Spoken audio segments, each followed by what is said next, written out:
Hey guys, and welcome back to this channel. In this video, I'll be showing you guys the easiest plant and brain rot fusion that you can do that will earn you a lot of money.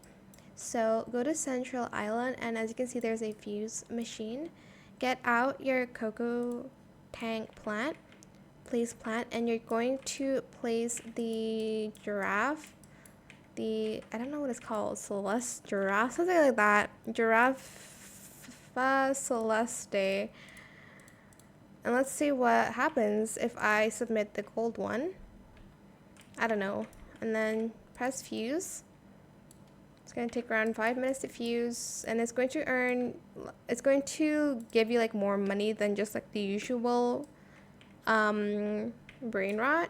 As you can see, it gives me 6,000 per second ish. But this is what the brain rot will look like once you're done fusing it. So yeah, that is it. I hope it was helpful for you guys. Don't forget to like, comment, share, and also subscribe to this channel if you haven't done that already. If you have any more questions about this video, just leave it in the comment section down below. I'll try my best to answer them all for you guys. And if you found this video helpful, please click the thanks button as well.